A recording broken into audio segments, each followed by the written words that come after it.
પાણી આપજો. હા લાવી.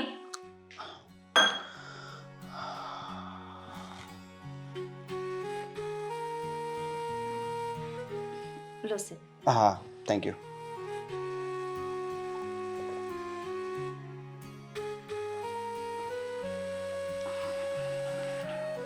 શેઠ, હા બોલો. એક વાત પૂછું? હા હા બોલો ને. આ ઘરમાં તમારા ભાભીનો સ્વભાવ આટલો આકરો જ છે? તમને પણ આવતાની સાથે જ અનુભવ થઈ ગયો લાગે છે, હે ને?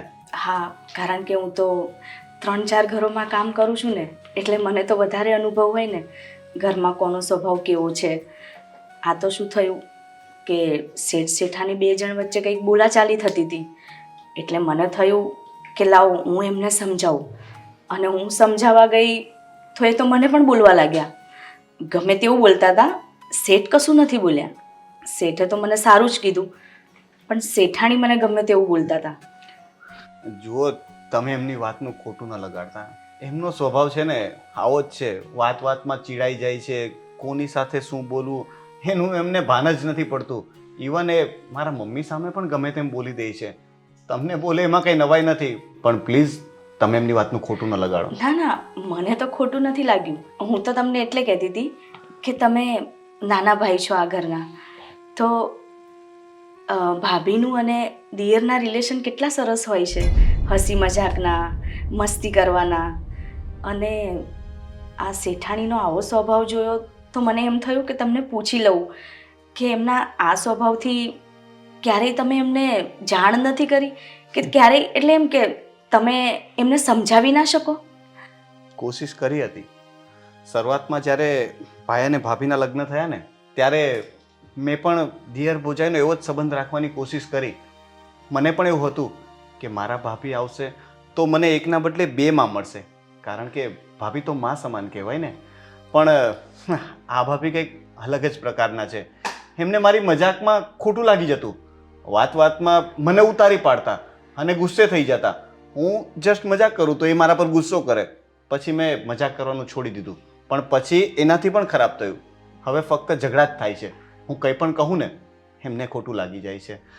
કદાચ એમાં વાંક એમનો નથી, વાંક છે એમના બેકગ્રાઉન્ડનો.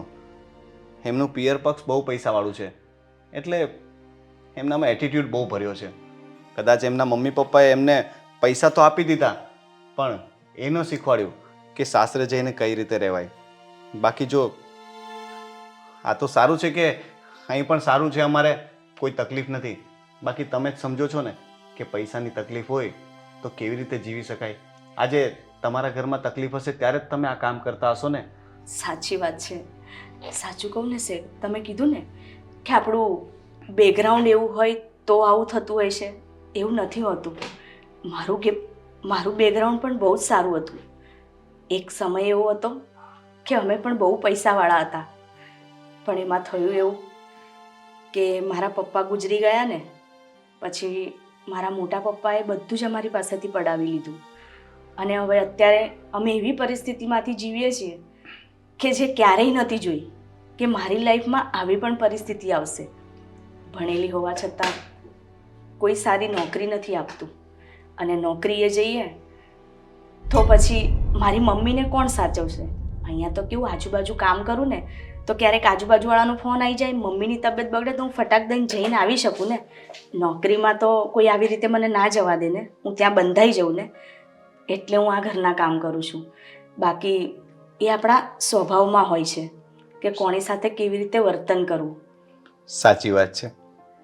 તમે બધું કેટલું સારી રીતે સમજો છો.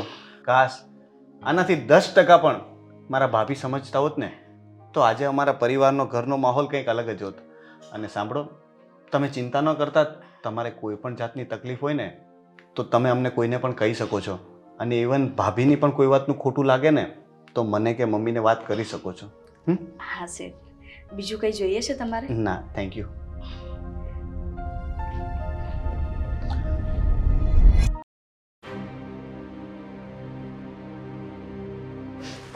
હું તને શું કહેતી હતી? શું? એક તો તારા ફોનમાં છે ને આ કંપનીના ફોન જ આવાવ કરે છે. કટ કર. સાંભળ, આપણે પેલા કાંતા માસીને ત્યાં લગ્નમાં જવાનું છે, તો ગોપીને કહે ને કે એ સાથે આવે, તમે બે અને હું અને રોનક આપણે જઈ આવીએ ને, કારણ કે એ લોકો આપણે ત્યાં બધા આવ્યા હતા. હવે આપણે નહીં જઈએ ને તો એ નહીં સારું લાગે. તમે ને હું જઈ આવીએ છીએ ને. શું તમે ને હું જઈ આવીએ છીએ? બધા પૂછે છે, હા તમારી વહુ કેમ કોઈ પ્રસંગમાં હાજરી નથી આપતી?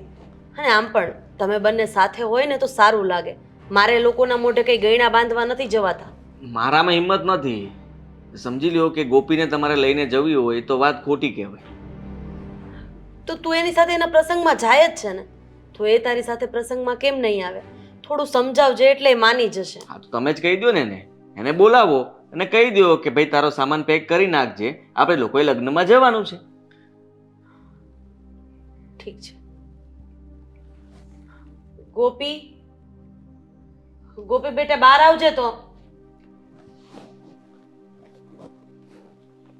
શું થયું હવે? તું તારો સામાન પેક કરી લે. કેમ? આપણે કાલે સવારે કાંતા માસી છે ને એના છોકરાના લગ્ન છે તો જવાનું છે, એટલે બધા જ નીકળીએ છીએ. તો તું એકલી શું કરીશ? આમ પણ તને એકલું નહીં ગમે ને ઘરમાં, એટલે આપણે લોકો સાથે જઈએ છીએ. અને આ મેરેજમાં આવવું મારું જરૂરી છે એવું? હું એકલી શું કરીશ એટલે? હું મારા પિયર જતી રહીશ ને. આમ પણ બહુ દિવસોથી હું રોકાવા તો ગયો જ નથી, તો થોડા દિવસ હું જઈને આવીશ. કંટાળી ગઈ છું આમે આ ઘરમાં ને ઘરમાં. હા તો એટલા માટે તો લગ્નમાં લઈ જવાની વાત કરે છે. પણ સાચી મારે વાત તો નથી કરી. આવવું ને. તમને ખબર જ છે કે મને નથી ગમતું મેરેજમાં આવવું, તો તમે શું કામ ને મને લઈ જવાની વાત કરો છો? તો તું તારા કાકાને ત્યાં લગ્નમાં શું કામ ગઈ હતી જ્યારે તને જવું ગમતું જ નથી? તો અને ત્યારે આદિ પણ ના જ પાડતો હતો ને. મેં જ સમજાવીને મોકલ્યો હતો ને કે ભાઈ 2-3 દિવસ આપણા ફેમિલીમાં જો મેરેજ હોય તો જવું પડે. તો આ પણ આપણા ફેમિલીમાં મેરેજ છે, જવું પડે. જુઓ મમ્મી, મારી સાથે દરેક વાતમાં માથાકૂટ ના કરો. તમે એમને લઈ જાઓ ને, મારે નથી આવવું. અને તમે એમને સમજાવ્યા હતા એટલે આવ્યા હતા, પણ તમે મને સમજાવશો ને હું પણ આવી જઈશ એવું જરૂરી તો નથી ને. તને સમજાવવાની નથી, તને ખાલી કહીએ છીએ કે સામાન પેક કરી નાખ, આપણે જવાનું છે. અને હું પણ કહું જ છું આદિત્ય કે મારે નથી આવવું, અને મને ઈચ્છા નથી તો શું પરાણે લઈ જશો? ઠીક છે, કંઈ વાંધો નહીં. પણ આજે રાત્રે મહેમાન આવવાના છે જમવા માટે. પેલો રોટલો આપવાનો હોય ને એ બધાને મેં કીધું છે, એટલે લગભગ બધા થઈને 25 જણા જેવું થાય છે. તો જે પણ કંઈ જોતી કરતી વસ્તુ હોય એ મંગાવી લેજે અને રાત્રે બધી રસોઈ તૈયાર કરાવી દેજે. જાણી જોઈને તમે એવું કરો મમ્મી કે અમારા બંને વચ્ચે ઝઘડા થાય. ના ના, હજુ કંઈક 2-3 બીજા ડોઝ આપી દો એટલે અમે ઝઘડતા જ રહીએ આખો દિવસ. અરે પણ વ્યવહાર હોય તો સામે વ્યવહાર તો કરવો પડે કે નહીં? અને આમ પણ તમારા લગ્ન થયા હતા, તમે કેટલા લોકોના ઘરે જઈને રોટલો જમી આવ્યા હતા, તો આપણી ફરજમાં આવે ને કે આપણે પણ કોકને જમાડવું પડે. મમ્મી, તમે કીધું હતું ને એટલા માટે અમે રોટલો ખાવા ગયા હતા. અમને કોઈ શોખ નહોતો જવાનો. હા તો કેવો જવાબ છે આનો? દરેક સવાલના જવાબ એની પાસે હોય જ છે. તમે એને સમજાવ્યો એટલે આવ્યો, તમે અમને કીધું એટલે અમે રોટલો જમવા ગયા. એને કંઈ કરવું જ નથી, તમે સમજતા નથી. આપણે એને કઈ ચીંધવાનું જ નહીં, કઈ કામ પણ નહીં કહેવાનું. તો કામવાળી શેના માટે છે આદિત્ય? એ છે ને એ કરી લેશે રસોઈ, અને હું રસોઈ કરીશ ને એટલે એમાંથી પણ મમ્મી કંઈ ને કંઈ ખોટ કાઢશે. દાળમાં મીઠું ઓછું હતું, શાકમાં આ હતું. એના કરતાં તો સારું કે હું કરું જ નહીં ને. આ કામવાળી છે એ કરશે. એના હોત તો તમે કરત. લો સાંભળો, જવાબ જ સાંભળવો હતો ને તમારે. હવે કઈ ચીંધવાનું છે? તમે બસ આ કરો. અરે એવા દે, તારે કંઈ નથી કરવું અને મેં તને કંઈ નથી કહેતા. તને મજા આવે ને એમ કરજે, અને તારા પિયર જવું હોય ને તો આંટો મારી આવજે, અમે લોકો લગ્નમાં પણ જઈ આવશું. બસ હું તો તમને કહું છું ને કે હું મારા પિયર સાવ માટે જ જતી રહું. આંટો મારીને આવજે નહીં. તમને નડતી હોય તો એવું કહી દો ને, હું જતી જ રહું ને અહીંયાથી. અરે વાતે વાતે તું તારા પિયર જવાની ધમકી શું કામ આપે છે? એ છોકરો મોઢામાંથી એક પણ વખત એવું બોલ્યો નથી કે તું આ ઘરમાં મને નથી પોસાતી, તું તો તારા પિયર જતી રહે. અને વાતે વાતે ધમકી આપવાનો કોઈ મતલબ નથી. વર્તન કહી દે મમ્મી, જરૂરી નથી કે મોઢેથી જ કે.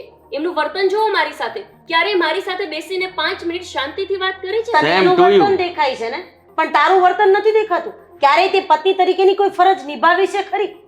નથી નિભાવી મારે. હું નથી નિભાવતી ને. હું કરીશ તો પણ નથી સારી. એના કરે તો ન કરું અને સારી ન બનું એ જ સારું છે ને. ઠીક જો છે. મમ્મી, મહેમાન માટે કામવાળીને કહી દેજો, એ રસોઈ કરી લેશે. અને મેરેજમાં આપ લોકો જઈ આવજો. હું એટલા દિવસ મારા મમ્મીના ઘરે રહી આવીશ. આભાર તમારો. હા, આભાર. સુષ્મા હવે એને નથી કેવું, રહેવા દો ને, હું બહારથી જમવાનું લઈ આવીશ. અરે એટલા બધા લોકોનું બહારથી જમવાનું લવાતું હશે? લોકો આપણી કેવી વાતો કરશે એની ભાન છે તને? ક્યાં ના પાડે છે કામ કરવાની? એ તો કરે જ છે, ઘરના બધા કામ સારી રીતે એ જ સંભાળે છે અને મને પણ ગમે છે.